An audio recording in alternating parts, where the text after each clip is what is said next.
When Rudolf Steiner speaks of the human will, he does not describe it as something abstract, psychological, or merely moral. He leads us instead into the depths of the human organism, into those regions where consciousness fades and life becomes deed. The will lives where the human being is least awake, where thinking no longer observes and feeling no longer reflects. It lives in the metabolism and limbs, in the processes of digestion, growth, and movement. For this reason, nutrition is not peripheral to the development of will. It is one of its deepest foundations. In modern times, will is often misunderstood as a matter of decision or discipline. Steiner reverses this view. He shows that the capacity to will depends first on whether the human being is inwardly able to inhabit the body. A weak will is frequently not a moral failing, but an incarnation difficulty. Where the metabolic processes are disordered, overly stimulated, or exhausted, the will cannot find firm ground. It flickers, hesitates, or erupts without direction. Nutrition, therefore, works not on the surface of behavior, but at the very place where the human being enters earthly existence. The act of eating itself belongs to the realm of will. Unlike perception, which draws the world inward, or thinking, which reflects upon it, nutrition requires the human being to actively transform the outer world into inner substance. Food must be broken down, overcome, and recreated as living tissue. In this overcoming lies the elementary gesture of will. When digestion proceeds in a healthy way, the will finds a quiet, steady rhythm. When digestion is disturbed, the will either becomes sluggish or overly reactive. Steiner emphasizes that modern nutrition often weakens this will gesture. Food that is overly processed, refined, or artificially stimulated no longer demands real interactivity from the organism. It enters too easily, too quickly, without resistance. The metabolic system is relieved of its proper task, and with this relief comes a subtle weakening of will forces. The human being becomes more dependent on external stimulation, less capable of sustained inner initiative. In childhood, this relationship is especially decisive. The child's will is not yet conscious. It forms itself through bodily processes. Before the change of teeth, the child learns primarily through movement, imitation, and metabolic activity. What the child eats during these years does not merely build organs, it builds character. Nutrition that supports steady metabolic rhythms helps the child develop perseverance, courage, and the capacity to carry actions through. Nutrition that overwhelms or irritates the metabolism often expresses itself later as restlessness, impulsivity, or lack of endurance. Steiner also points out that the will is closely connected to warmth. Digestion is a warmth process. Where warmth is lacking, whether through cold food, irregular meals, or emotional coldness, the will struggles to incarnate. A child who is inwardly cold may appear unmotivated or passive, when in truth the will simply cannot find a bodily home. Warm, rhythmic nourishment helps the will descend into the organism and take hold of it. Thus, when we speak of nutrition and the development of will, we are speaking of the most intimate cooperation between body and soul. Food becomes the mediator through which the soul learns to act in the world. In the next section, we will look more closely at how the different bodily systems, especially the metabolic limb system, form the physical basis for willing, and how nutrition can either strengthen or weaken this foundation. To understand how nutrition shapes the development of will, Steiner directs our attention to the threefold nature of the human organism. Thinking is rooted primarily in the nerve sense system, feeling in the rhythmic system, and willing in the metabolic limb system. The will does not arise where we are awake and reflective. It arises where we are immersed in life processes, where consciousness withdraws and activity takes place in depth. Digestion, circulation, and movement are therefore not merely physiological functions, but the very soil in which the will takes root. The metabolic limb system is the domain of transformation. Here, substances are broken down, reshaped, and carried into movement. This constant activity is the bodily expression of will. When nutrition supports this system appropriately, it creates conditions in which willing can become firm, enduring, and inwardly directed. When nutrition undermines it, the will loses its orientation. Steiner repeatedly emphasizes that a weak or disordered metabolism almost inevitably leads to disturbances of will. Whether these appear as lethargy, lack of initiative, or uncontrolled impulsiveness. Modern food often places the metabolic system under contradictory demands. On the one hand, it is stripped of formative forces through industrial processing. On the other hand, it is charged with artificial stimulation. The organism is either deprived of the resistance it needs to develop strength, or it is pushed into exaggerated activity without inner coherence. In both cases, the will suffers. Either it becomes weak and dependent, or it becomes explosive and erratic. The human being may appear active, yet lacks true inner initiative. In children, this imbalance is particularly visible. The child's will lives in movement, gesture, and imitation. A child who is well nourished at the metabolic level shows joy in activity, persistence in play, and a natural readiness to engage with the world. Where nutrition burdens digestion or overstimulates the astral body, the child often swings between excessive activity and sudden exhaustion. What appears outwardly as behavioral difficulty is, in Steiner's view, frequently the expression of a will that has not been able to settle into the body. Steiner also draws attention to the relationship between digestion and breathing. The rhythmic system mediates between thinking and willing. If digestion is disturbed, rhythm is disturbed as well. Irregular nourishment, rapid eating, or food that demands excessive astral intervention disrupts this mediation. The will then loses its connection to feeling and becomes either blind or chaotic. In healthy development, the rhythmic system allows the will to be guided by feeling, giving rise to purposeful action rather than mere reaction. Another essential aspect is resistance. Will develops through overcoming. Food that is too easily assimilated does not call forth sufficient interactivity.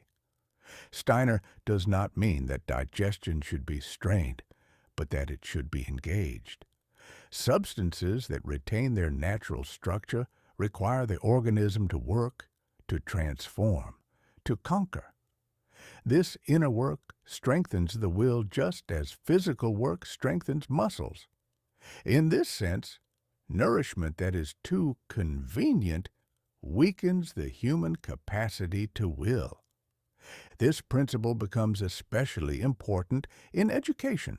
Steiner insists that will cannot be trained directly through exhortation or explanation. It must be cultivated indirectly through bodily experience. Nutrition belongs to this indirect cultivation. A diet that supports steady digestion, warmth, and rhythm creates the bodily foundation upon which moral and social willing can later unfold. Without this foundation, appeals to discipline or motivation remain ineffective. Thus, nutrition stands at the beginning of the path toward freedom. Before the human being can will consciously, it must first be able to will unconsciously in a healthy way. This unconscious willing is shaped through metabolism, rhythm, and movement, and nutrition participates in all three. In the next section, we will look more closely at how specific qualities of food influence the strength or weakness of will, especially in relation to modern children and young people. When Steiner speaks about the qualities of food in relation to the will, he always returns to the question of how strongly the human being must work inwardly in order to assimilate nourishment. The development of will depends on inner activity, not on stimulation. Food that demands real metabolic transformation strengthens the will, while food that bypasses this inner work weakens it.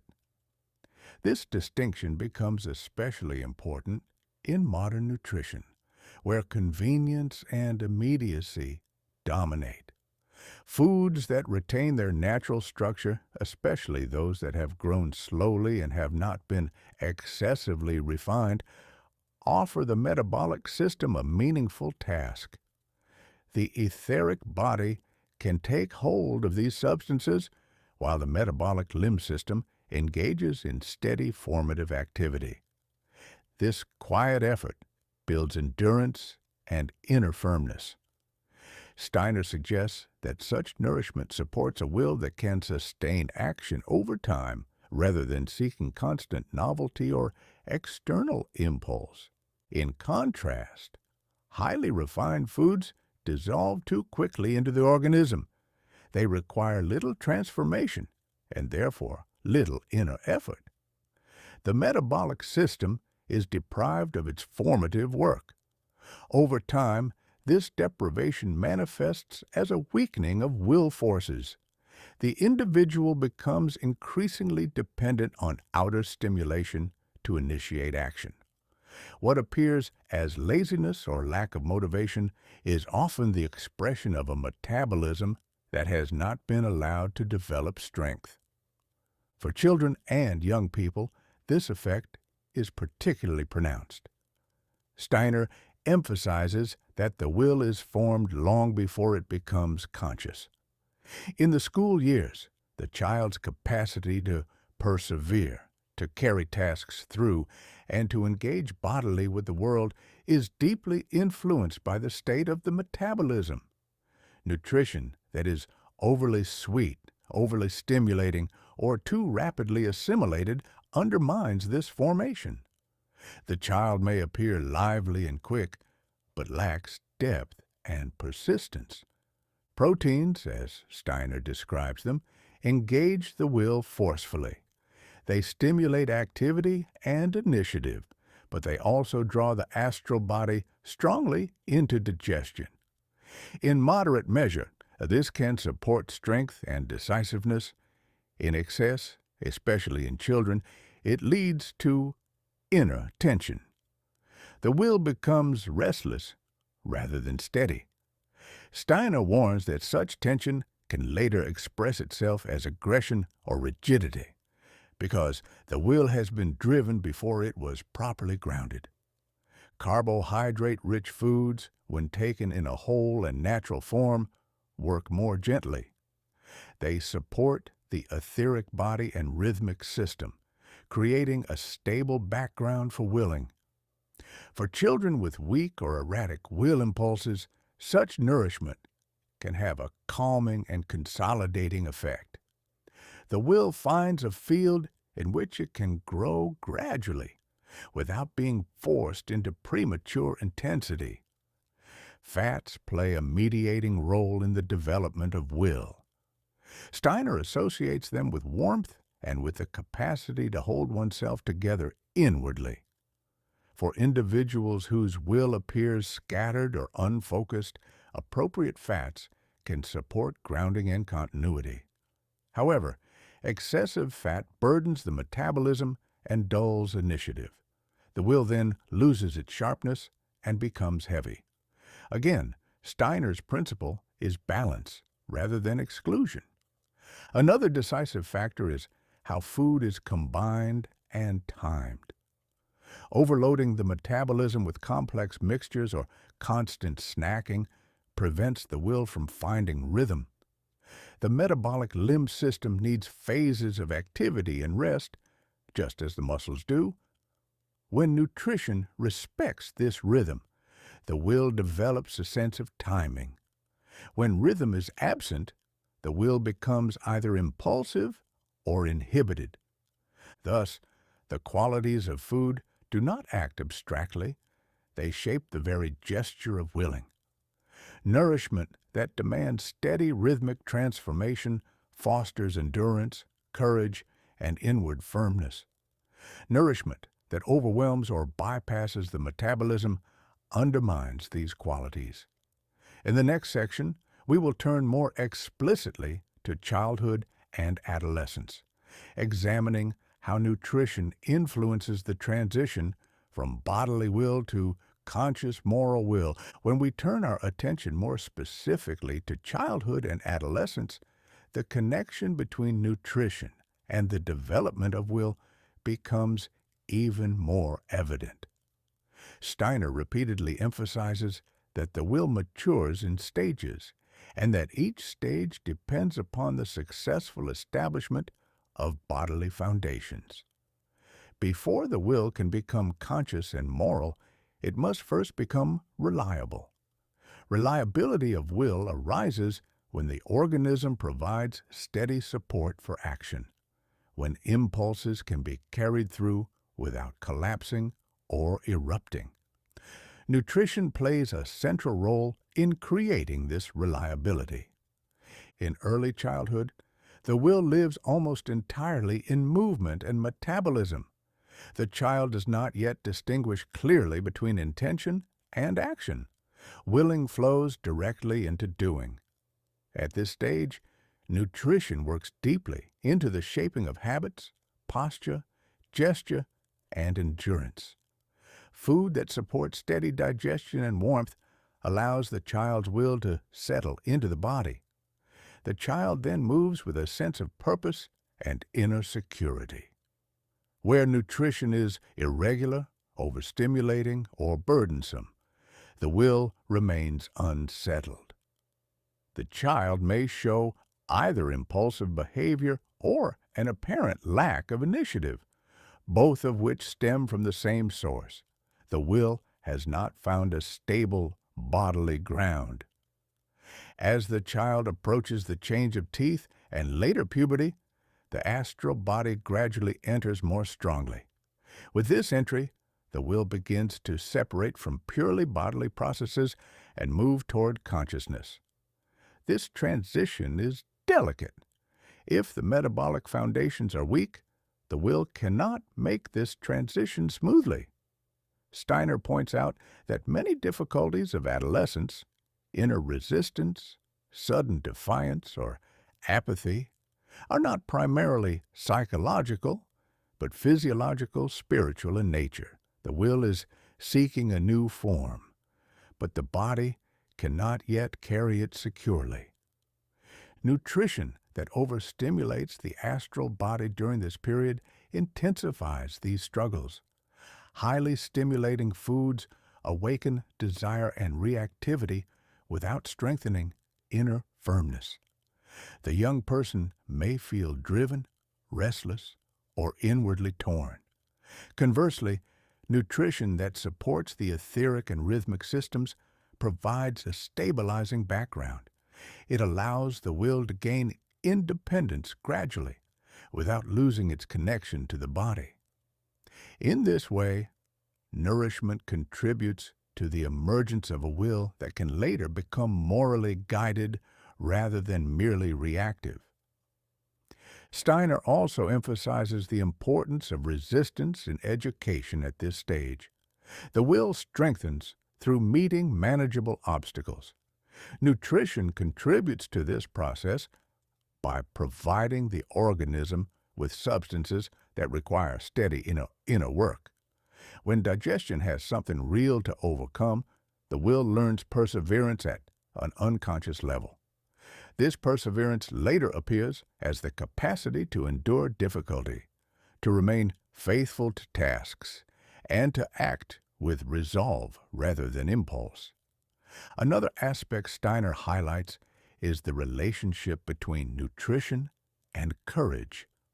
Courage, in his view, is a quality of the will that arises when the human being feels inwardly supported by the body. A weak or disordered metabolism undermines courage. The individual hesitates, doubts, or withdraws because the will lacks bodily confidence. Appropriate nourishment, warm, rhythmic, and sustaining, helps cultivate this confidence. It allows the young person to meet challenges without feeling inwardly threatened. The modern tendency to address difficulties through psychological techniques alone overlooks this foundation. Steiner insists that moral exhortation cannot replace bodily support. A young person cannot will what the organism cannot carry. Nutrition, therefore, belongs to moral education in the deepest sense. It prepares the soil in which freedom can later take root. Thus, during childhood and adolescence, nourishment acts as a silent guide of the will's development. It does not dictate direction, but it determines whether direction can be maintained. In the next section, we will examine how modern lifestyles and dietary habits interfere with this process, and how this interference contributes to the widespread weakening of will in contemporary society. When Steiner turns his gaze toward modern life, he speaks with particular urgency about the weakening of the will in contemporary humanity. This weakening does not arise primarily from a lack of ideals or moral insight, but from conditions that undermine the bodily basis of willing. Nutrition stands at the center of these conditions. Modern dietary habits often work directly against the development of a steady, inwardly grounded will, especially in children and adolescents whose organism is still forming its fundamental capacities. One of the most significant factors Steiner points to is constant stimulation. Modern food culture seeks to provoke immediate response. Sweetness, intensity of flavor, rapid availability. Such stimulation addresses the astral body directly, awakening desire and reaction. The will, however, does not grow through stimulation. It grows through sustained interactivity. When nourishment continually excites the astral body, the metabolic limb system is deprived of its proper task. The result is not strong willing, but restless activity, movement without direction, initiative without endurance. This dynamic is especially visible in children who appear energetic yet lack perseverance. They begin tasks enthusiastically, but abandon them quickly. Steiner would say that their will has been awakened too early at the level of consciousness, without first being grounded in the body. Nutrition that constantly stimulates reinforces this imbalance. The child learns to act in response to impulses rather than from inner resolve. Over time, this pattern can harden into a chronic inability to carry intentions through to completion. Another characteristic of modern nutrition is its fragmentation. Meals are no longer embedded in a rhythmic structure. Eating occurs irregularly, often accompanied by distraction. From an anthroposophical perspective, rhythm is essential for the development of will. The metabolic limb system needs alternating phases of activity and rest in order to consolidate strength. When rhythm is lost, the will loses its sense of timing. Action becomes either rushed or delayed, impulsive or inhibited. Steiner also draws attention to the lifelessness of much modern food. Industrial processing removes formative forces that once demanded inner engagement from the organism. The etheric body must then expend its strength merely to maintain vitality, leaving little reserve for the formation of will. In such conditions, the will becomes weak, not because the individual lacks motivation, but because the organism is inwardly exhausted. The modern experience of chronic fatigue is therefore closely connected with a weakening of the will. In education and upbringing, this situation often leads to misunderstanding. Children with weakened will are pressured to perform, to decide, to act responsibly, without receiving the bodily support necessary for such demands. Steiner warns that this pressure can lead either to rebellion or resignation. Both are expressions of the same underlying issue. The will has not been allowed to grow organically from bodily strength into conscious freedom. Nutrition is one of the primary means through which this organic growth can be supported. Steiner's perspective also sheds light on why many modern individuals seek external structures to compensate for weakened will. Schedules, rules, and technological aids replace inner initiative. While such structures may be necessary temporarily, they cannot substitute for the development of genuine willing. Without addressing the metabolic foundations, attempts to strengthen will remain superficial. Thus, modern dietary habits contribute significantly to the crisis of will in contemporary society. They foster reactivity instead of resolve, stimulation instead of strength. To counter this tendency, nutrition must once again become an ally of the metabolic limb system. It must support steady inner work rather than constant excitation. Only then can the will regain its natural firmness.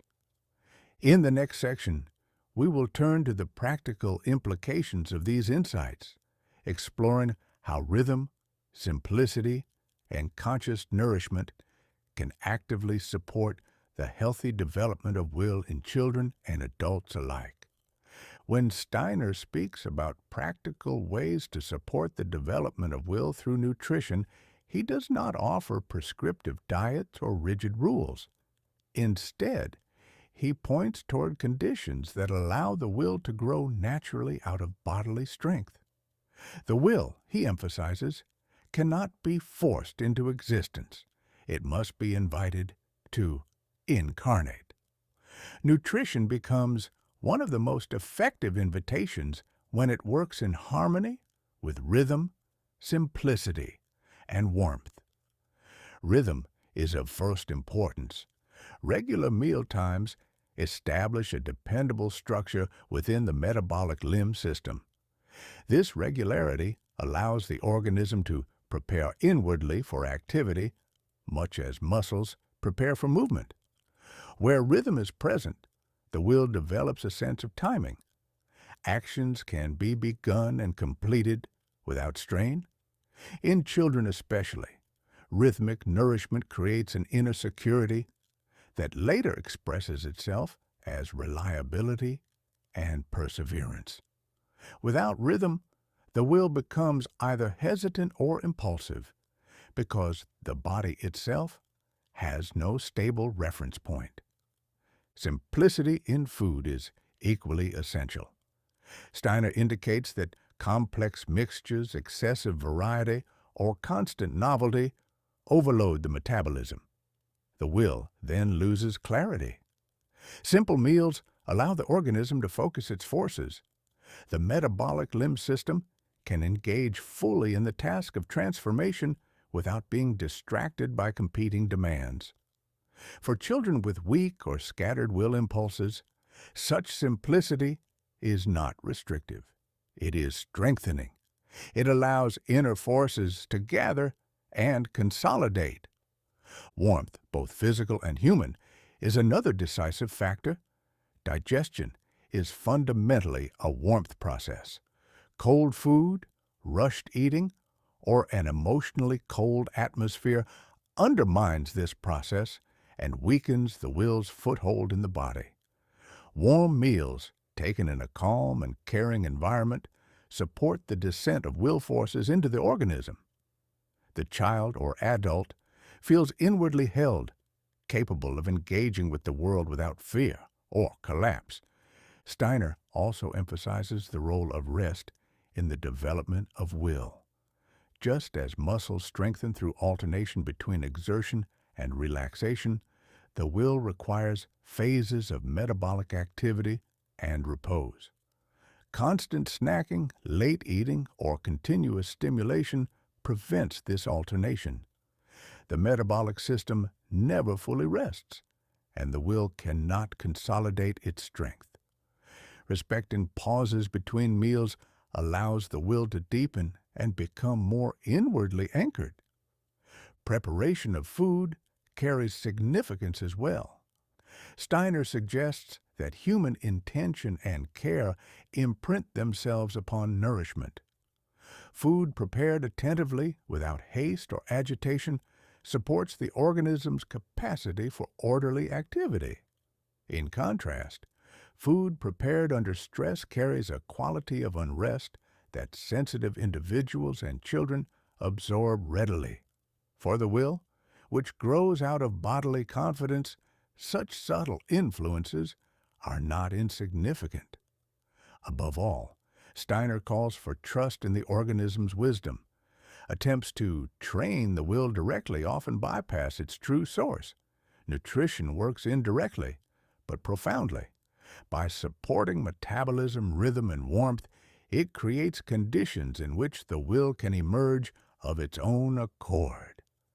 This emerging will is not forced. It is reliable, enduring, and capable of freedom. In the final section, we will draw all these threads together and show how nutrition, when understood in this way, becomes a quiet foundation for moral strength and human freedom, preparing the will not merely for obedience or efficiency, but for conscious, responsible action. If we now gather all these perspectives into a unified picture, nutrition reveals itself as one of the quietest, yet most decisive foundations of human willing. The will does not arise where the human being reflects or feels, but where life is actively transformed into deed. Digestion, metabolism, warmth, and movement are the bodily expressions of this transformation. Through nutrition, the human being learns, long before conscious intention awakens, how to meet resistance, how to endure, and how to carry an impulse through to completion. Steiner's insight that the will lives in the metabolic limb system allows us to understand why modern humanity struggles so deeply with will. The weakening of will is not primarily a failure of motivation or morality, but a consequence of bodily conditions that no longer support sustained interactivity. Nutrition that bypasses the organism's need to work inwardly undermines the very forces from which willing must arise. What remains is reactivity, dependency on stimulation, or exhaustion masquerading as indifference. In childhood, this connection is especially decisive. Before the will can become conscious and moral, it must first become reliable and embodied.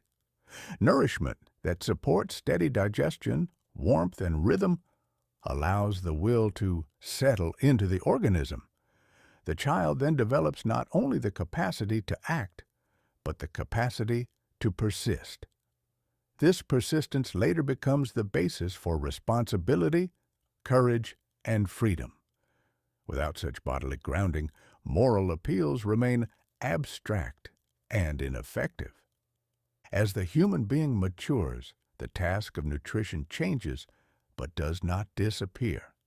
The adult must consciously care for the metabolic foundations that earlier epochs and instinctive habits once provided. In doing so, nutrition becomes an ethical practice, not because it follows rules, but because it shapes the conditions under which freedom can be realized.